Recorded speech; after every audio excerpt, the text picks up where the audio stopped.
할렐루야, 우리 하나님을 찬송합니다.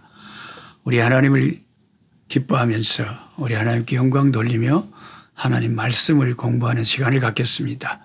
오늘 2021년 7월 6일 화요일입니다.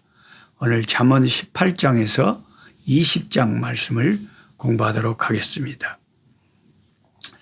잠언에는 제가 지난번에도 말씀드렸지만 이 말에 대한 가르침이 참 많아요. 말에 대해서.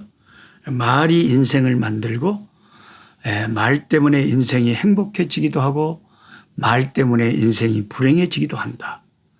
그래서 우리가 생각하는 것 이상으로 우리 혀의 권세, 이 말이 겁나게 중요한가 봐요. 그래서 이런 솔로몬의 잠언의 말씀을 배울 때마다 이게 참 말이 중요하구나. 부정적인 말, 불평하는 말, 한숨 짓는 말, 원망하는 말, 미워하는 말, 짜증 섞인 말, 이런 말들을 삼가하고 이런 말들은 우리 인생을 불행하게 만드니까 그런 것보다는 믿음의 말, 믿음, 소망, 사랑의 말. 믿음, 소망, 사랑은 항상 있을 것인데 그 중에 제일은 사랑이라고 말씀하셨는데 우리 예수 믿는 저와 여러분의 언어는 항상 믿음, 소망, 사랑의 말이어야 돼요. 말이 믿음의 말이어야 돼요. 하나님을 신뢰하고 다른 사람을 신뢰하고 믿는 말, 소망의 말, 뭔가 희망을 갖는 말, 소망을 잃지 않는 말, 그다음에 사랑의 말, 덕을 세우고 격려하고 위로하고 참 우리가 따뜻한 차 한 잔을 착 마셨을 때 그 차 기운이 온 몸에 착 따뜻하게 번져가는 것처럼 따뜻한 말 한마디는 우리 마음에 따뜻하게 우리 마음을 그렇게 지펴주는 효과가 있어요. 그러니까 그 어떤 사람의 말 한마디가 그 사람의 평생의 축복이 되고 도움이 되는 경우도 있거든요. 그래서 어떤 학생이 고등학교 때 굉장히 자기 좌절에 빠지고 힘들었을 때 담임 선생님이 그 격려의 말을 한마디를 제대로 해줘가지고 그 학생의 평생의 큰 등대와 같이 이정표가 되었다. 그렇게 큰 축복이 됐다는 거예요. 그러니까 그 선생님의 그 따뜻한 격려의 말 한마디. 너도 할 수 있다. 너도 희망이 있다. 희망을 버리지 마라. 용기를 잃지 마라. 하나님은 사람들이 그 말을 할 때 하나님의 귀에 다 들린단 말이에요. 그리고 심지어 성경에는 내 입에 말을 알지 못하는 것이 하나도 없나이다 라고 시편 기자가 이야기할 때 그게 언어적으로 보면 내가 아직 뱉지 않은 말, 막 말은 하려고 했지만 밖으로 내뱉지 않은 말까지 하나님이 뭔 말을 하려고 했는지까지 다 아신다는 거죠. 그래 하나님이 하나님의 귀에 우리 말이 들린 대로 해 주신다 그랬거든요. 그게 민수기 14장 28절이 참 중요한 말씀 아닙니까? 여호와의 말씀에 내 삶을 두고 맹세하노니 너희 말이 내 귀에 들린 대로 내가 너희에게 행하리라. 그러니까 우리가 무슨 말을 하면 그 말이 하나님의 귀에 다 그대로 들어가는 거예요. 근데 하나님의 귀에 들리는 그 말 그대로 해 주신다면 우리가 말을 어떻게 해야 되겠습니까? 복된 말을 하고 소망의 말을 하고 믿음의 말을 하고 축복의 말을 하고 은혜스러운 말을 하고 이런 말을 해야 하나님이 내 인생을 그렇게 은혜스럽고 복되게 하시겠죠. 그래서 이 잠언 18장에 보면 20절에도 말에 대해서 수없이 말하잖아요. 사람은 입에서 나오는 열매로 말미암아 배부르게 되나니 곧 그의 입술에서 나는 것으로 말미암아 만족하게 되느니라. 내 입의 말 때문에 인생이 배가 고플 수도 있고 배가 부른 인생이 될 수도 있다. 그래서 부요한 인생을 살고 싶다면 내 입술에 혀를 잘 조심해서 이렇게 부요하고 복된 말을 내 입에서 나오게 해야 된다. 그리고 말에 대해서 또 잠언 18장에 여러 가지를 말씀하실 때에 6절에 미련한 자의 입술은 다툼을 일으킨다. 그러니까 이 수많은 뭐 부부 간의 싸움도 그렇고 형제 간의 싸움도 그렇고 우리가 이웃 간에 다른 사람하고 뭐 운전할 때도 그렇고 막 세상에서 싸움이 일어날 때 보면 그게 다 말에서부터 시작이 되거든요.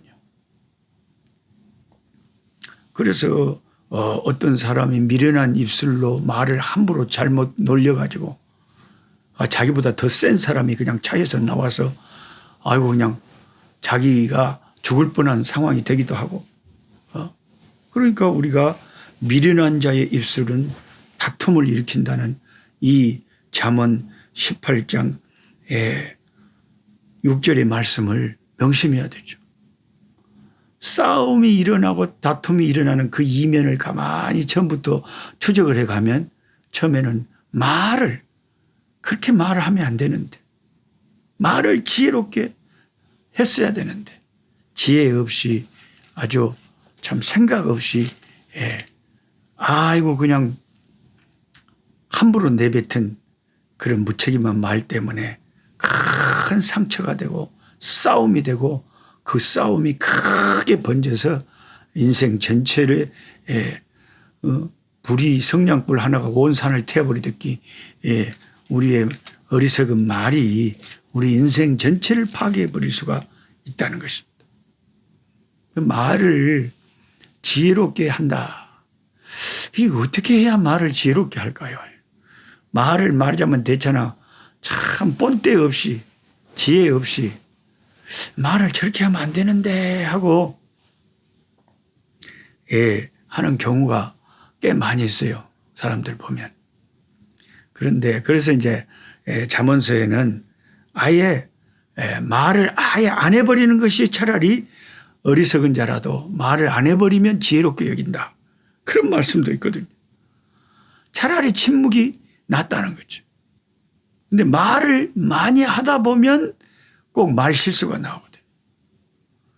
말에 실수가 없는 자는 온전한 자다 그러는데 저도 가만히 되돌아보면 나도 모르게 말에 실수가 나오는 경우가 많이 있죠. 그리고 나중에 한 번 내뱉어버린 말은 쏟아버린 물처럼 주워 담기가 힘들잖아요.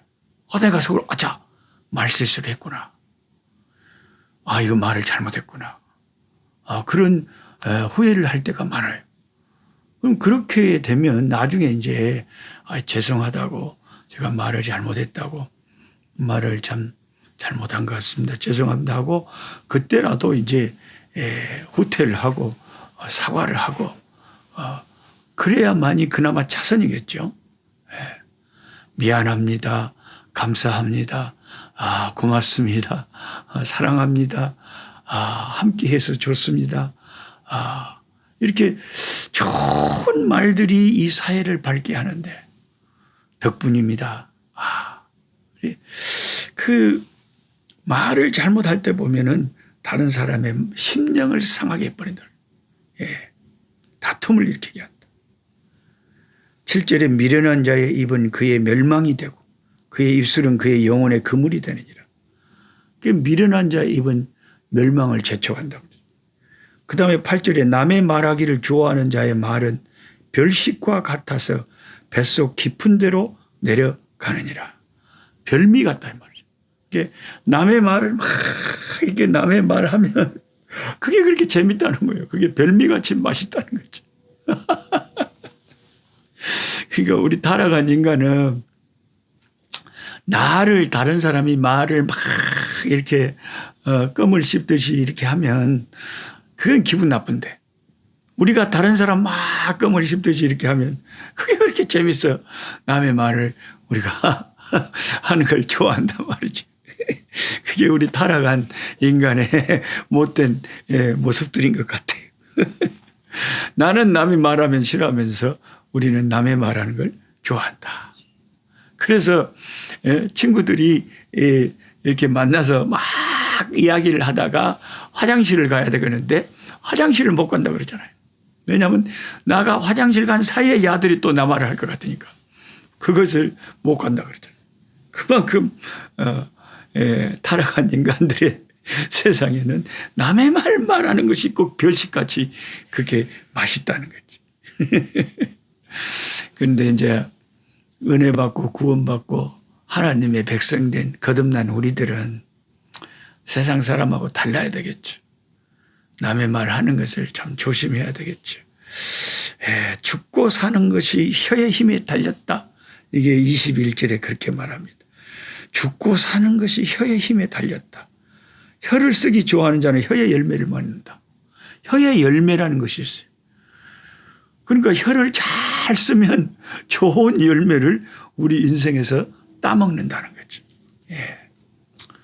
그래서 저는 지혜로운 말이라는 것은 어떤 의미에서는 덕을 세우는 말, 또 다르게 말하자면 겸손한 말이 아닐까. 겸손한 말. 그런 생각을 해봅니다. 우리가 어떤 말을 하더라도 하나님을 높이고 다른 사람을 무시하지 않고 자기 자신을 잘난 체 하지 않고 겸손이라는 것은 항상 세 가지 방면으로 나타난다고 제가 늘 설교하는데요. 그래서 이번에 LA에 가서 말씀 전할 때도 이 겸손에 대한 설교를 하려고 합니다. 왜냐하면 이게 성경에 예수 믿는 사람의 가르침 중에 아주 또 중요한 가르침이 겸손이기 때문에 이 설교를 하려고 하는데 겸손의 방향은 항상 세 가지예요. 크게 말하면 세 가지. 겸손한 사람은 첫째 하나님 앞에서의 겸손이 있고 타인 사람과의 관계 속에서 겸손이 있고 자기 자신에 대한 겸손이 있어요. 하나님 앞에서 겸손한 사람은 항상 하나님을 의뢰하는 사람이죠. 하나님만을 섬기고 하나님만을 신뢰하고 절대적으로 하나님을 의지하고 사는 사람이 이 사람이 하나님 앞에서 겸손한 사람이죠. 내 힘을 의지하지 않고 하나님의 절대 주권을 믿으면서 하나님 제가 아무리 노력해봤자 하나님이 도와주시지 않으면 안 됩니다. 모세의 기도처럼 하나님 은혜 베푸셔서 내 손이 하는 일에 열매를 맺게 하시고 견고하게 해주시고 하나님의 은총을 베푸셔서 열매를 맺게 해주셔야 제가 뭔가를 할 수 있지 하나님이 도와주시지 않으면 제가 뭘 할 수 있겠습니까? 수많은 경영과 모략과 생각은 우리 인간에게 나지만 결국 그 일의 결과는 그 일을 이루게 하시는 이는 하나님이신 줄 믿습니다. 모든 것은 하나님의 손에 달려 있습니다. 그래서 하나님께 기도하게 되고 하나님을 의지하게 되고 하나님을 바라보게 되고 하나님만 전적으로 의지하면서 인생을 따라가는 삶. 이것이 하나님 앞에 겸손한 사람이거든요. 나는 기도 잘 안 해. 사람이 뭐 자기 힘으로 살아야지 뭘 그렇게 비겁하게 하나님 앞에 도와달라 그래. 그렇게 사는 사람은 하나님 없이도 사는 사람들입니다. 그런데 예수 믿는 우리들은 하나님 없으면 못 사는 거죠. 하나님의 도우심이 아니면 내가 호흡할 수도 없고 내 존재 자체가 있을 수가 없다고 생각하기 때문에 전적으로 모든 일에 모든 범사에 하나님을 인정하고 하나님을 신뢰하고 하나님께 기도하면서 하나님의 도우심을 바라보면서 살아가는 것이 하나님 앞에 겸손한 사람들이에요. 그러니까 그 귀한 장로님들이나 이렇게 예수 잘 믿는 분들 사업터에 가보면 늘 하루 일과를 시작하기 전에 사업을 시작하기 전에 하나님 앞에 예배드리고 기도하고 하나님을 의지한 다음에 문을 열잖아요. 그런 분들 많이 계십니다. 많이 봤어요. 그리고 무슨 중요한 일이 있으면 꼭 아이고 목사님 좀 오셔서 기도 좀 해주세요. 축복 좀 해주세요. 그런 분들이 또 있어요. 이번에 부산에서 어떤 권사님하고 통화를 했는데 저 부산에 내려오면 꼭 자기 딸이 이번에 시집을 가는데 새로 이제 시집 그 아파트를 구해놨는데 거기 좀 와서 축복하면서 기도 좀 해달라고 그렇게 부탁을 하는 거예요. 그래서 제가 바빠서 어떻게 될지는 모르겠습니다만은 만나자고 하는 사람은 많고 제가 또 한계가 있으니까 다 이렇게 찾아뵙기는 힘들겠지만은 그래도 그분들의 중심이 하나님의 은혜가 있어야 된다. 이런 중심으로 살아가는 거죠. 얼마나 감사합니까? 얼마나 겸손합니까? 내 힘으로 산다고 생각을 안 하는 거죠. 그 다음에 겸손의 첫 번째 방향은 하나님 앞에서 겸손한 거고요. 둘째는 타인들과의 관계에서 겸손한 게 있어요. 그건 뭐냐면은 다른 사람을 나보다 낮게 여기는 것이 타인 앞에서의 겸손이에요. 다른 사람을 무시를 안 하는 거죠. 그래서 다른 사람도 물론 부족한 것이 있지만 몰라서 그런 게 아니라 그 사람이 부족한 것이 없다는 것이 아니라 나는 더 부족하다. 그래 나보다 귀한 것이 얼마나 많은가. 그리고 하나님께서 내 형제 자매 다른 이웃들을 하나님께서 지으시고 하나님께서 만드셨기 때문에 창조주 하나님께서 지으신 작품을 내가 귀하게 여기고 나보다 낮게 여기는 것이 마땅하지 않겠습니까? 그 다른 사람 앞에서 다른 사람을 나보다 낮게 여기는 것이 타인 앞에서의 겸손이에요. 교회 안에서도 우리가 서로 다른 사람을 나보다 더 귀하게 여기고 참 저분은 믿음도 참 귀하고 은혜도 많고 기도도 많이 하시고 참 배워야 돼 하고 다른 사람을 항상 나의 스승으로 삼고 배우려고 하고 그렇게 다른 사람 앞에서 겸손하면 그게 얼마나 아름답냐 이 말입니다. 그 다음에 세 번째로 겸손의 방향이 자기 자신에게 겸손한 건 뭐냐면 내가 죄인 중에 괴수라고 여기는 거죠. 그게 이제 사도 바울이 고백했던 건데요. 바울은 죄인 중에 내가 제일 괴수고 두목이고 죄가 제일 많은 인간이고 성도들 중에 제가 내일 꼴찌 제일 마지막 인간이다. 늘 그렇게 말했잖아요. 죄가 가장 많은 자가 바로 나이다. 그러니까 여러분 성도들도 보면 지금 같이 성경 공부하는 여러분들도 겸손한 분들은 어떻습니까? 아이고 목사님 내가 제일 죄인이죠. 아이고 내가 누구를 뭐라고 하겠습니까? 내가 제일 죄가 많죠. 내 죄가 이렇게 많은데 내 죄가 태산 같은데 내가 누구를 판단하겠습니까? 그런 거예요. 그러니까 자기가 가장 부족한 죄인인 것을 아는 것이 그것이 자기 자신 앞에서의 겸손인 거예요. 그러니까 우리가 언어를 어떻게 해야 지혜롭게 말을 할 수 있겠습니까? 항상 우리가 말을 할 때에 내 자신을 부족한 줄 알고 다른 사람은 귀한 줄 알고 하나님을 높이면서 이런 언어 생활을 겸손한 언어 생활을 하려고 할 때 그게 지혜로운 말이 되는 거다는 것이죠. 어떤 권사님이 굉장히 날카로운 말씀을 하시더라고요. 그러니까 하나님의 사람들 가운데는 이렇게 센스가 아주 남다른 분들이 있거든요. 아이고 노선교사님 설교를 유튜브에서 부흥회 하는 거나 이런 것도 많이 들었는데 선교사님은 항상 설교를 할 때 이렇게 들어보면 자기 자신을 낮추고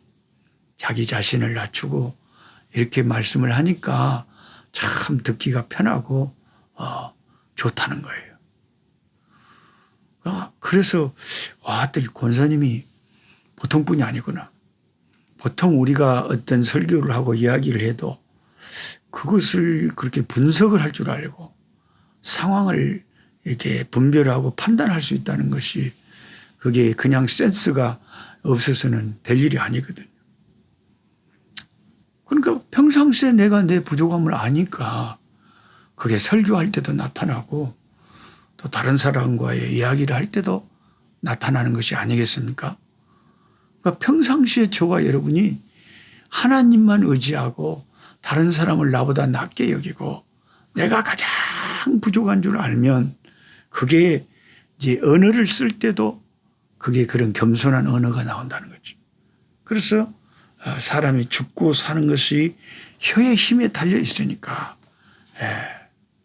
우리가 겸손한 말을 하는 것이 지혜로운 말이다. 그 다음에 이제 18장 마지막 절에는 그런 잠언의 말도 있어요. 많은 친구를 얻는 자는 해를 당하게 된대요. 그러니까 친구가 많은 사람 있잖아요. 아이고 저 사람은 발이 넓어가지고 뭔 친구가 저렇게 많은지 몰라. 그런데 지혜자는 말하기를 친구가 많은 사람은 해를 당하게 된대. 왜 그럴까요?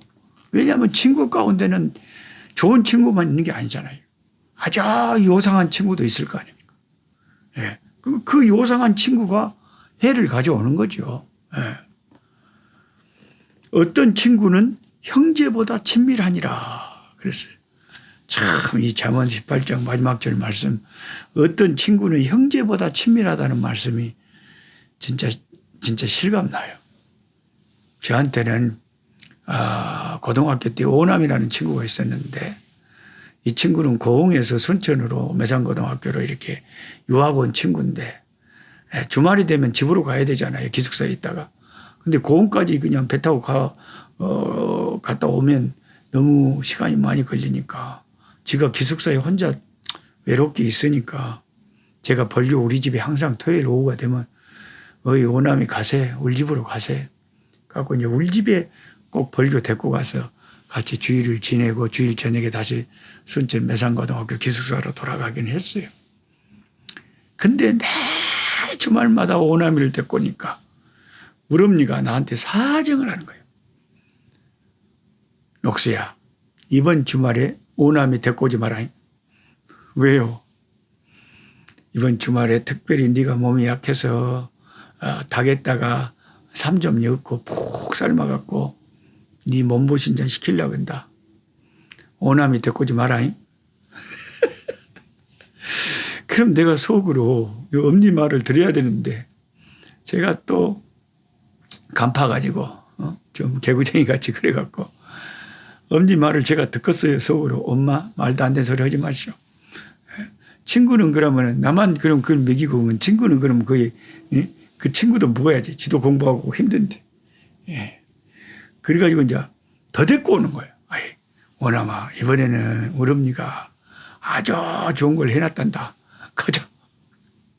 그래갖고 이제 오남이를 데리고 집에 딱 도착했는데 엄니가 그날 어떻게 장에도 일찍 오셨는지 부엌에서 진짜 맛있는 거 해놓다가 딱 밖에를 보시니까 오남이가 온가 안 온가 보고 있다가 오남이가 딱 오니까 엄니가 얼마나 성질이 나셨는지 소뚜껑을 부엌에서 내 던져버려가지고 소뚜껑 깨지는 소리가 짜그랑 소리가 들리더라고.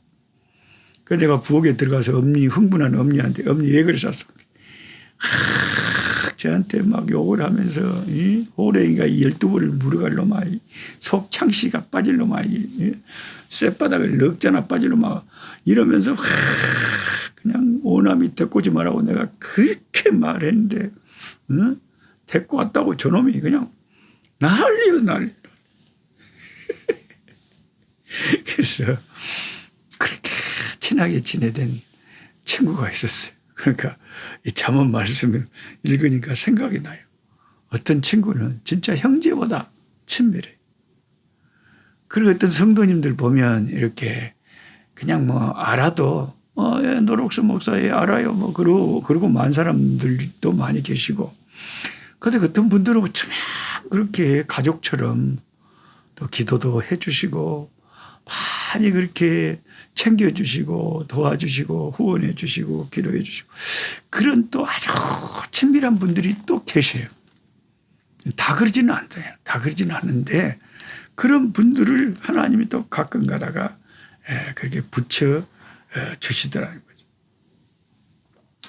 그러니까 인생이란 것은 내 마음대로 되는 게 아니라 하나님이 붙여주는 사람들하고 사는 거고 하나님이 친구 삼게 해주는 사람들하고 재미있게 살아가면 되는 거예요. 또 멀어지는 사람은 굳이 그 사람들한테 따지면서 네 왜 나한테 멀어지냐 그럴 필요도 없고 그런가 보다 하고 멀어지는 사람이 있는가 하면 가까워지는 사람도 있잖아요.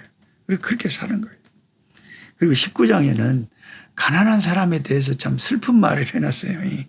19장 7절에 가난한 자는 그의 형제들에게도 미움을 받거든. 하물며 친구야 그를 멀리하지 않겠느냐. 따라가며 말하려 할지라도 그들이 없어졌느니라.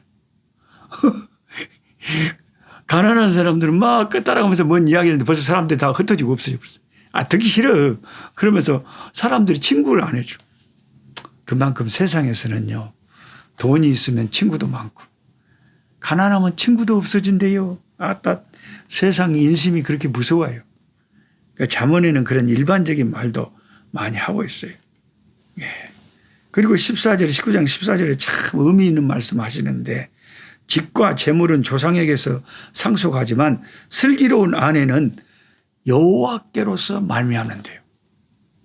예. 그러니까 자기 아내가 참 경건하고 귀한 아내가 있는 사람들은 어떻게 생각하냐면 이것은 하나님께로 말미암는 축복이다.